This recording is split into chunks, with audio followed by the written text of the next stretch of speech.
Bonjour et bienvenue sur Synopsis Show.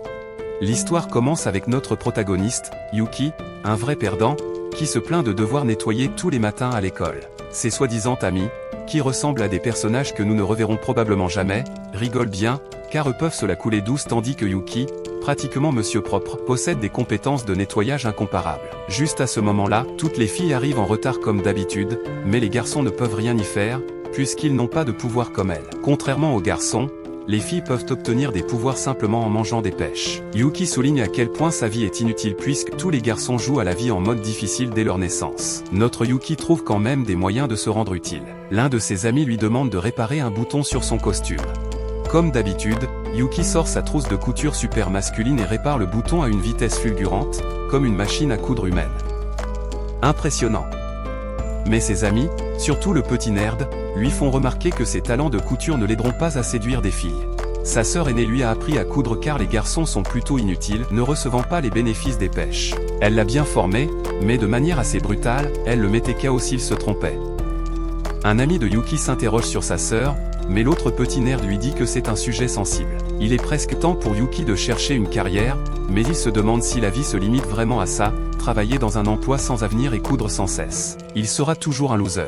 Yuki sort de cet état dépressif et se rassure, il doit exister un endroit où il peut faire la différence sans coudre. Soudain, le lieu devient très brumeux et un vent violent le repousse. Quand le brouillard se dissipe, Yuki se retrouve dans son pire cauchemar, il a été transporté dans un endroit appelé Mato. Il panique et cherche son téléphone pour consulter le manuel Mato. Mato désigne une dimension alternative accessible par des portails, appelés portes, qui sont apparus soudainement au Japon. Quand un civil se retrouve à Mato, il est censé rester sur place et attendre que la force de défense des démons vienne le sauver. Terrifié, Yuki compte faire ça, jusqu'à ce qu'un Shuki apparaisse pour l'attaquer. Yuki fuit ces monstres qui semblent tout droit sortis de Gashiakuta, mais se retrouve dans une impasse et plusieurs Shuki surgissent. Il comprend qu'il ne pourra pas coudre sa sortie et tente de lancer une pierre, inutile. Il se met alors à imaginer son corps déchiqueté, mais juste à ce moment, une fille arrive en chevauchant un Shuki. Elle le sauve et commence à combattre les autres monstres, tranchant plusieurs démons à budget moyen avec son épée. Elle s'appelle Kyoka, commandante du 7e escadron de la force de défense des démons. Elle ordonne à Yuki de rester en arrière, mais il se rend utile en signalant que la situation empire. Kyoka prend le contrôle d'un Shuki avec une chaîne et s'échappe avec Yuki. Ils sont poursuivis, mais Imari, Né et Chuchu arrivent en renfort. Elle constate qu'il n'y a pas d'autres survivants et découvre une horde de démons approchant rapidement. Kyoka demande aux filles de gérer la situation pendant qu'elle met Yuki à l'abri. Les filles gèrent facilement les ennemis, Imari transforme sa main en mitrailleuse Gatling, et Chuchu se transforme en géante comme une super-héroïne.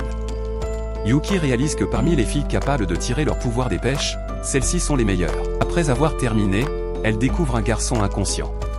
En chemin, elle croise une fille que Yuki reconnaît, sur le point de subir un terrible incident, mais elle est sauvée par Kyoka.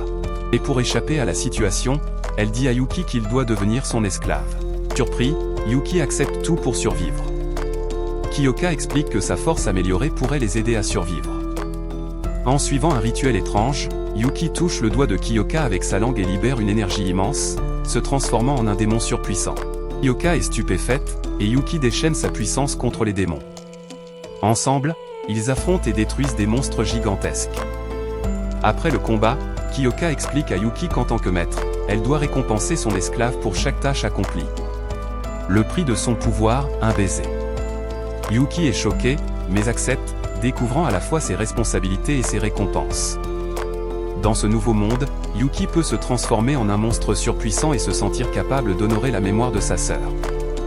Avec Kyoka, il intègre la force de défense des démons, apprend à combattre et à protéger le monde, tout en restant son esclave. Bien qu'il pense être en force de combat, il est assigné à l'entretien et au ménage, mais ses talents et sa bravoure lui permettent de gagner le respect des filles. Si la suite vous captive, faites-le nous savoir en commentaire. Merci d'avoir regardé. Like, abonnez-vous et activez la cloche pour ne rien rater. On se retrouve très vite pour un nouveau résumé épique.